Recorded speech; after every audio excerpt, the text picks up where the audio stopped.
My wife sits with me while I write, so she, to her great credit, has no problem with my cigar smoking. She hates cigarettes, but she has no issue with cigars or pipes. Talking about that, this is the 60th Fireside Chat. I do this virtually every week.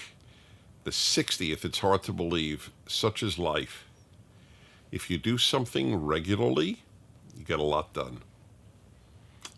Read 10 pages of a book every day. You'll read a lot of books. But regular is the key. Anyway, as you probably know, those of you who are longtime listeners, I used to, for the first 50, I smoked the cigar, and then Facebook announced that I was corrupting the youth of America. That's right. This is the stuff that they are strict about. It's all right, doesn't matter. I've talked about it plenty, and I won't get into it now. Anyway, welcome. I offer some thoughts. This is completely non-scripted. I offer you some thoughts. I take your questions, and then we say goodbye. It's as simple as that. Thank you for watching. I was watching a PragerU video that Will Witt made, and it was about the abolition of Thanksgiving on many campuses in America. Actually, his was one campus, but I was reading an article about how campus after campus has taught students that Thanksgiving is an evil day, as if it celebrates the wiping out of American Indians. They haven't been wiped out, but that's the way it's termed. Obviously, many were killed. I mean, there's no question. By the way, the vast majority of Indians were killed non-deliberately. They were killed by diseases like smallpox that came from Europe and for which there were no antibodies among Native Americans. It's a terrible tragedy. There's no question about that. But it matters if you care about truth. Truth is not a university value today. Diversity is a value. And let's see, what else is a value on a university? Diversity is a big one. Racial diversity. Abolishing gender distinctions is a big one, but truth is not. It's a big problem. One of the reasons we founded Prager University was to offer a serious alternative to our universities in terms of giving wisdom. Obviously, we're not going to teach you medicine. We don't claim to. We're not going to teach you physics or botany or mathematics. But about life and about history and about theology and about happiness and about goodness, yep, there we're better than the university.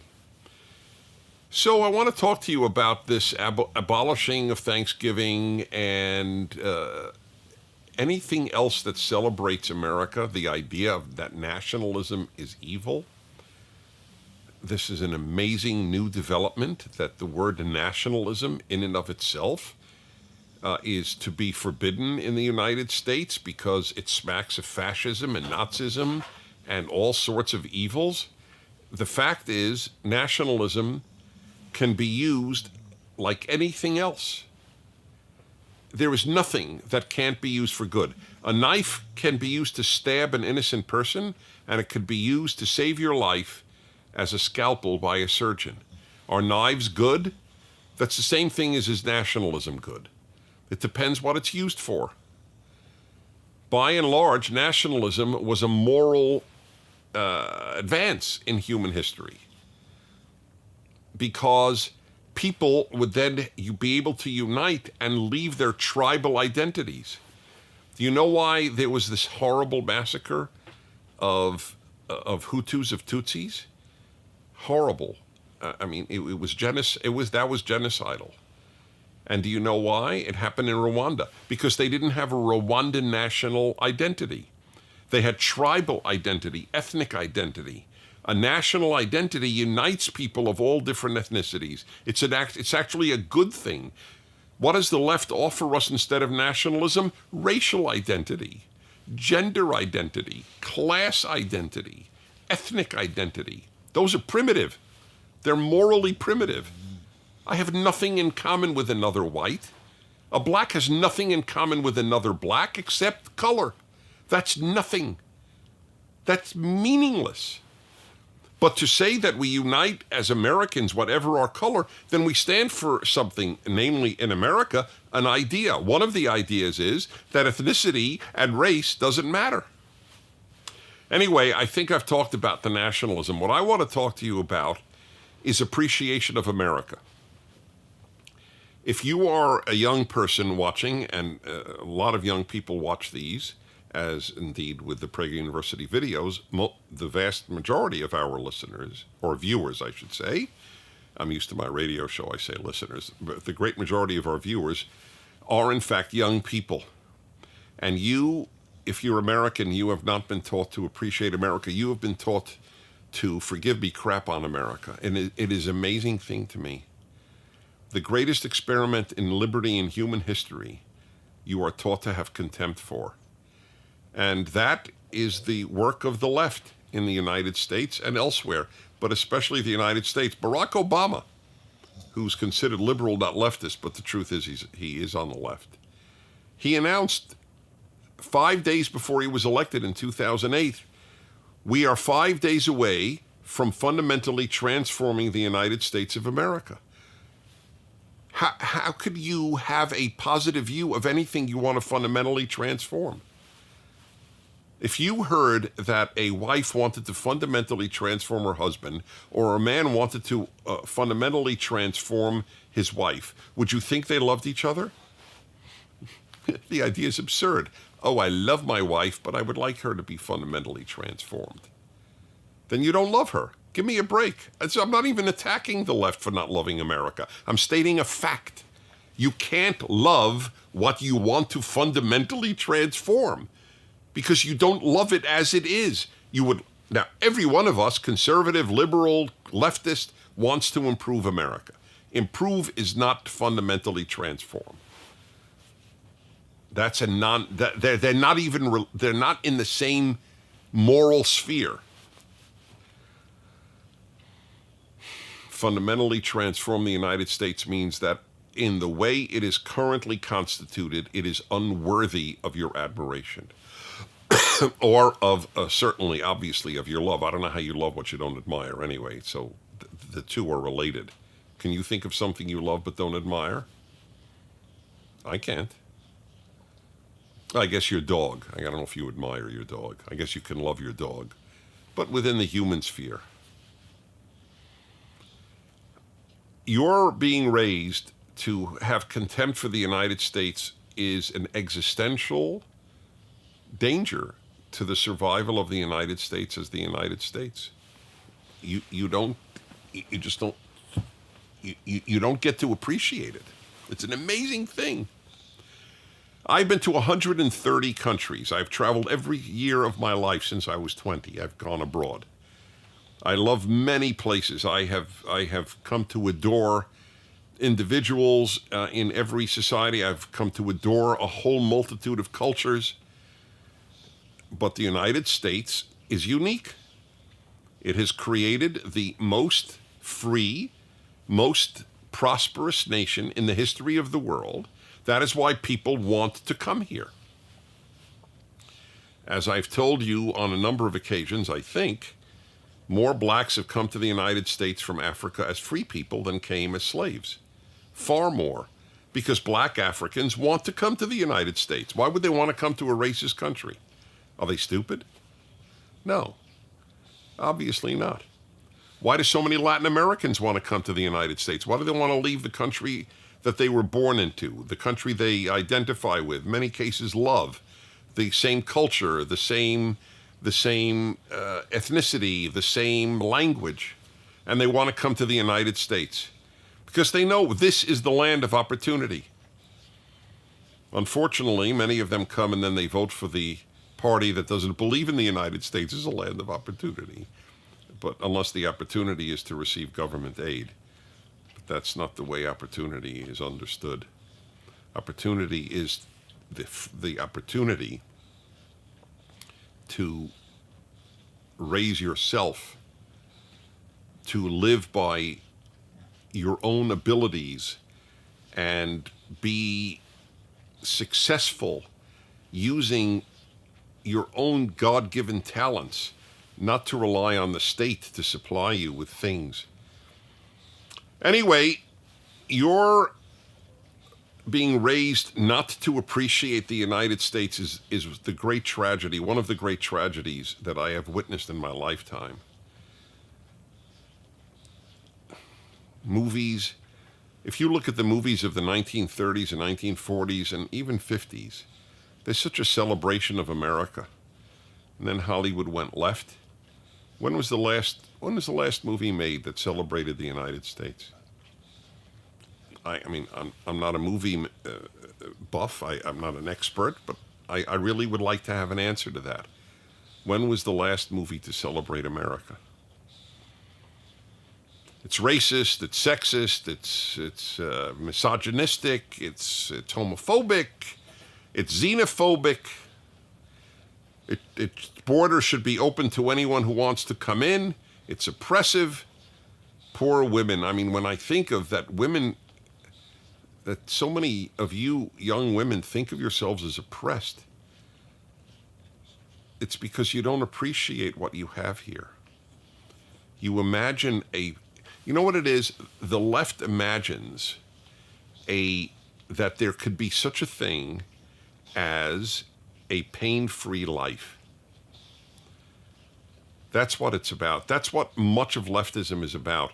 They compare the present to a pain-free image. There is no pain-free life. Pain-free is the grave. In life is filled with pain. It is intrinsic to the human condition to experience pain. It's not America's fault. It's that life has pain.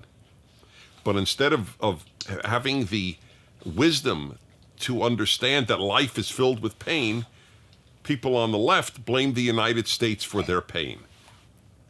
Everybody can do that except white males. They're not allowed to blame the United States because they have white male privilege. A nonsense term, given the fact that the highest suicide rate in the United States is among white males. I guess they haven't gotten the message that they have all this privilege, unless you consider it the privilege to kill themselves. It's all backwards. Not to appreciate this country. I know the history of this country. I'll give you an example from my group. I'm in a minority Jews. My dad, may he rest in peace, he wrote a senior class thesis at the City College of New York, I guess in the 1940s. When would he have been in college? He was born in 1918, and he would have been, 20, so 38. Yeah, I guess it was 1939, 1940. Then he enlisted in the Navy to fight in World War II. But he wrote a senior class thesis on anti-Semitism in America, but he thought he was the luckiest man in the world, luckiest Jew in the world to live in America. You're a lucky black to live in America. You're a lucky woman to live in America. You're a lucky Hispanic to live in America. You're a lucky gay to live in America. If you don't think you're lucky to live in America, there's something wrong with you, not America. Okay? It's as simple as that. But unhealthy, unhappy people teach you at colleges. Of course, there are some exceptions, obviously. But by and large, that's what it is. The unhappy, as a general rule, misery loves company. The unhappy want others to be unhappy. It bothers the unhappy to see happy people. So unhappy professors make unhappy students. Woe unto me, woe unto me. I am a female. I am a whatever you want to include in there. So you have been raised not to appreciate a place worthy of your appreciation. It is the last best hope of mankind, just like Abraham Lincoln said. What do you think? Things changed? Lincoln said this is the last best hope of mankind, while or right after, I don't remember what year he said it, but while America Americans were slaughtering each other in the hundreds of thousands. And he said it's the last best hope of mankind. What's our excuse not to say it's the last best hope? But it is. What is the last best hope of mankind if not the United States? Seriously, France? Paraguay? Japan? I'm curious. What would you point to? Sweden? A lot of people point to Sweden. We could talk about Sweden in another broadcast. I'm not sure Sweden will be around as a Swedish country in 50 years. In fact, one of its ministers, one of the members of its government said a few years ago, said, Swedish culture? What's that? Or Swedish values? What are that? One or both. It's like, I don't know what Sweden is. It's a place in Scandinavia. But America is not a place in North America. It's the last best hope of mankind. So you have been taught the opposite. And it's bad for you and it's bad for America. Bad for you because a national and a religious identity are two of the biggest reasons for people's happiness. It's very hard to be happy without an identity. And human being is not an identity. That's a biological fact, but it's not an identity. All right. So much for that. Let's see what you folks have in terms of questions.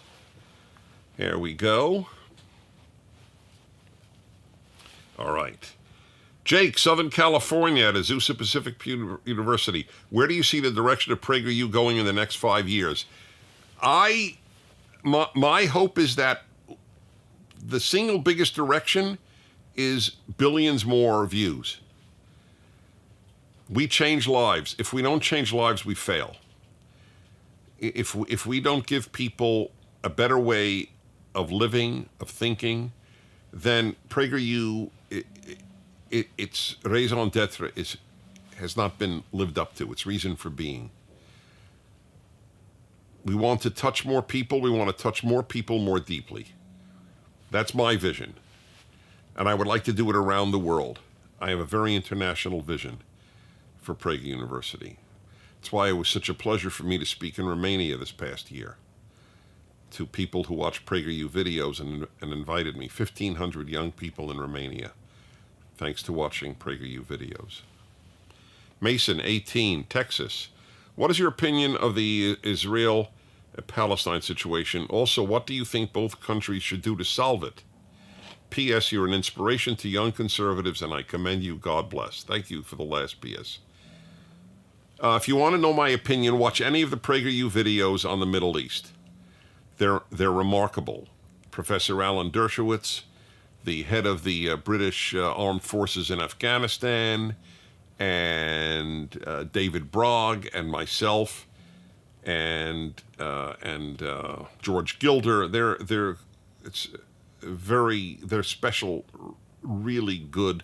Oh, a member of the South African Parliament, a black member who says is one of the greatest lies of his life. He lived through apartheid in South Africa to call Israel an apartheid state.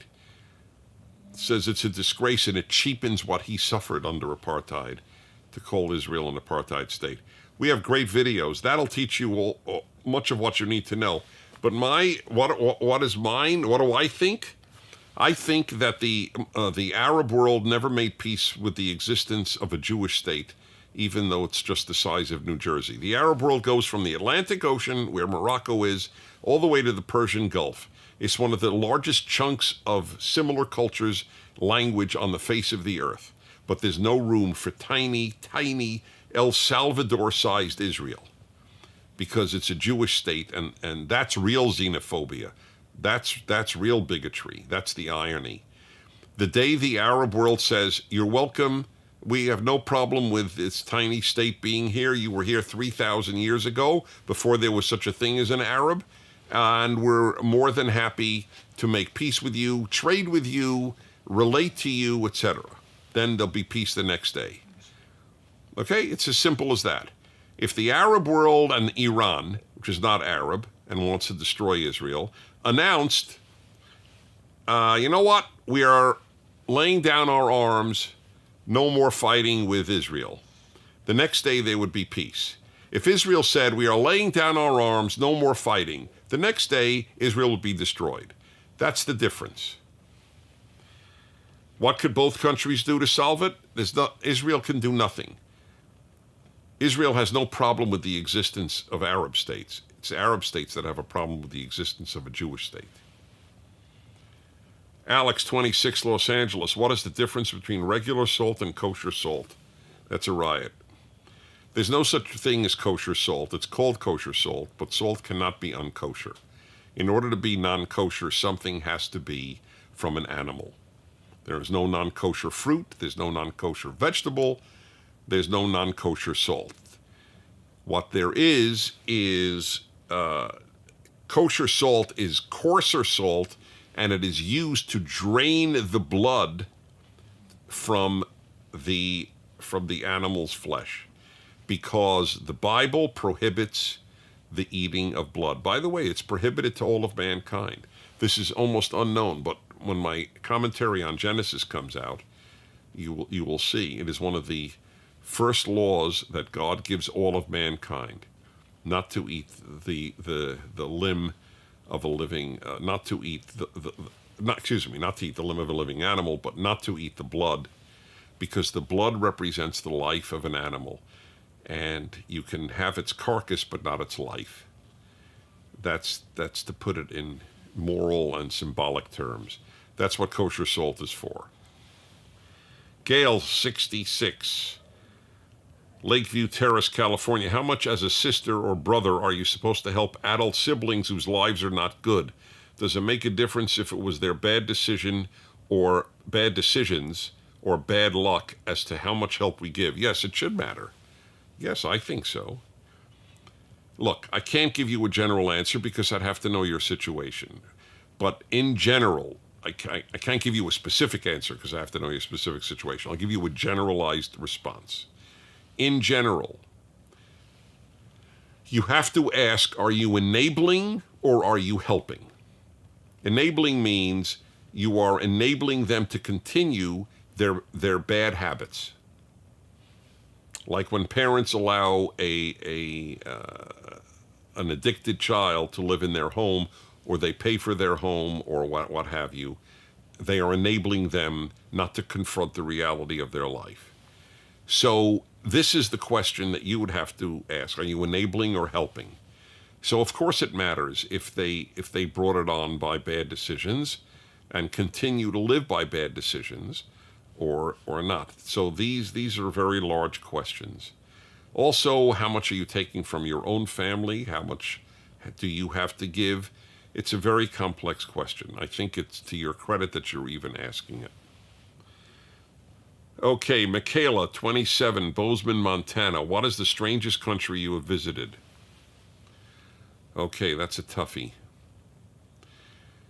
I haven't generally thought of countries as strange, to be honest. Some are more interesting than others, some are more pleasant than others, but I will give you somewhat of a response. In my 20s, I took a bus from Beirut, Lebanon to Damascus, Syria.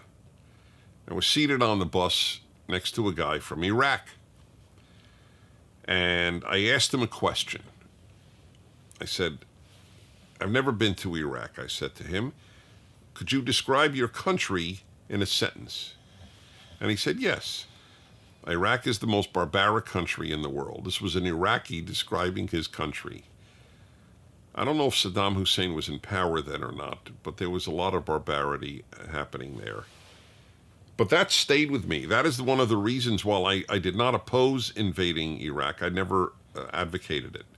Once we were there, I became a big supporter because we had to defeat the terrible forces arrayed against us in Iraq.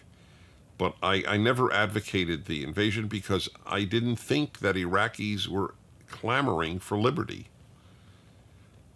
I had some sense of the value system that pervaded Iraq.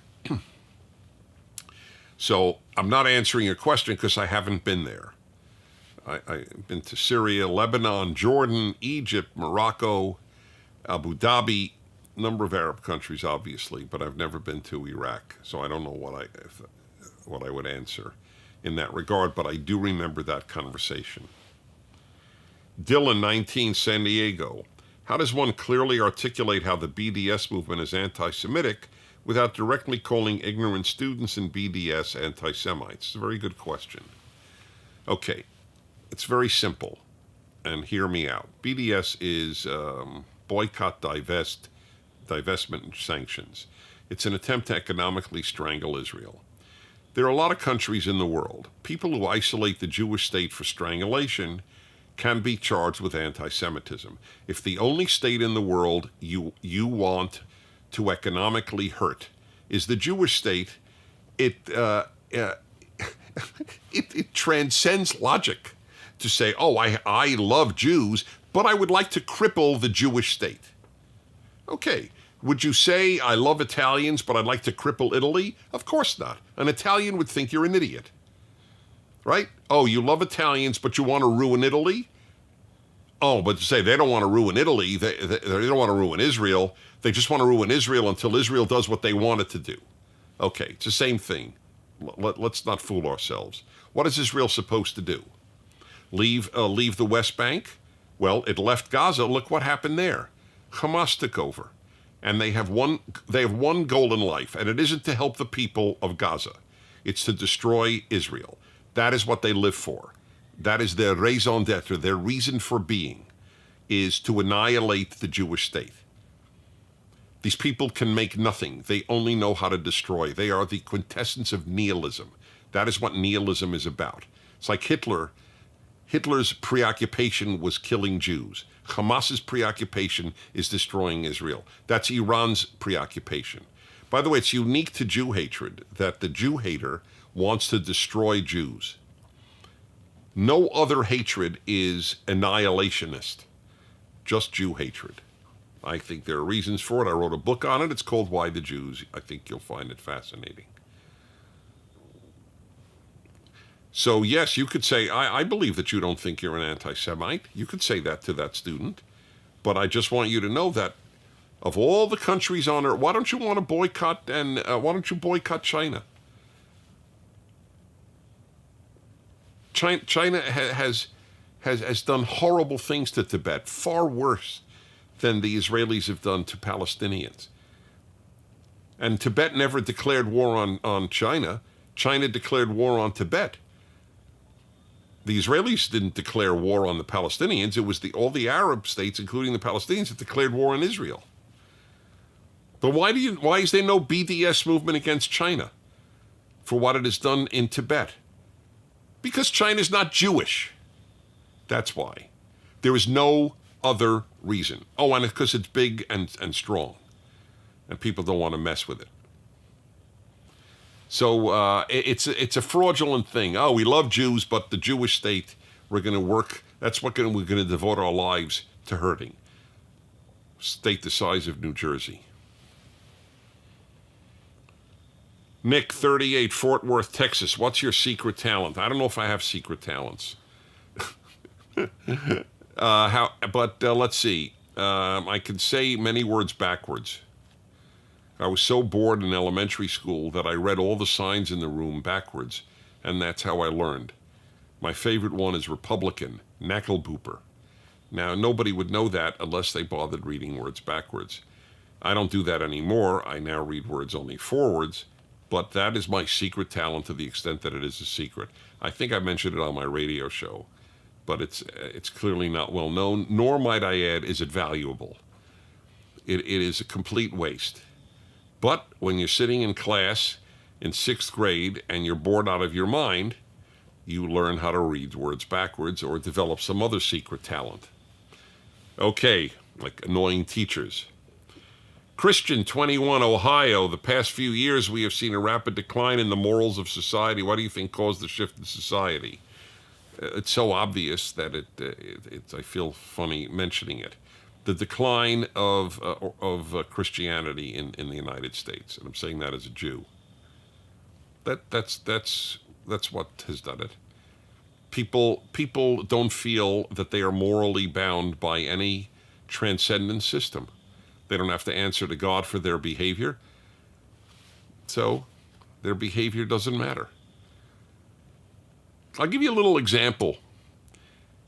I live in Southern California. We have earthquakes and fires, right? The Midwest has tornadoes. The Southeast has, and the East Coast has hurricanes. We get earthquakes. So the worst earthquake I lived through was called the Northridge earthquake. Well, what year? Do you remember what year it was? Was it 80 something?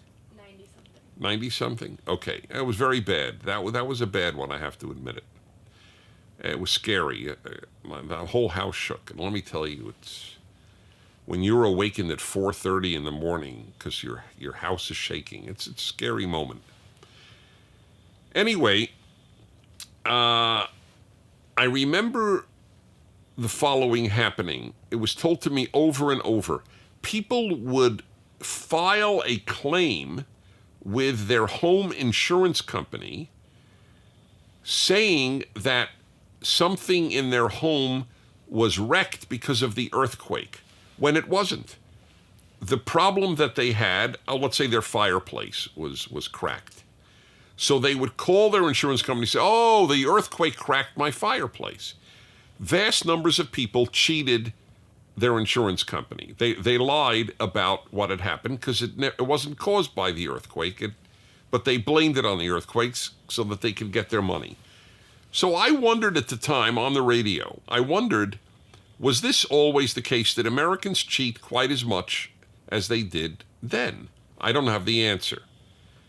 But I would also be curious if people who go to take religion seriously, they practice their Christianity or their Judaism, their Mormonism, their Catholicism, are they as likely to lie on insurance claims as others? It's an interesting question to ask. I don't know the answer.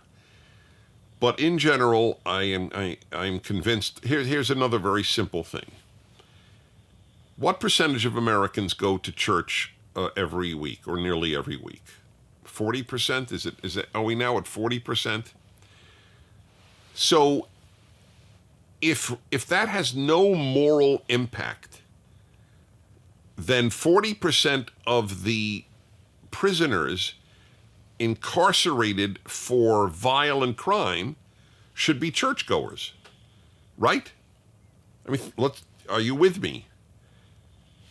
If going to church every week has no moral impact, then 40% of the murderers and the burglars in prison and the rapists in prison should have been regular churchgoers. But everybody knows that it's probably 2%, maybe 1%. So why do we never ask that question? We ask, is it racism? I don't think it's racism. The reason that X number of blacks are in prison for murder, I think it's because X number of blacks happen to have committed murder. So the question is, did they grow up with fathers and did they grow up going to church? People who grow up with fathers and who go to church act better. Any color. Color doesn't matter. What's our time frame? 33. Okay, then it's perfect timing. Hey, listen, I really get a kick out of your feedback. I hope this is worthy of your time. That's, after all, what I'm asking for is your time, right? I give my time, and I hope it's worthwhile to you. It's a pleasure to be with you. I will see you next week. From my home to yours, thank you for watching. Thank you for watching. If you'd like to keep these Fireside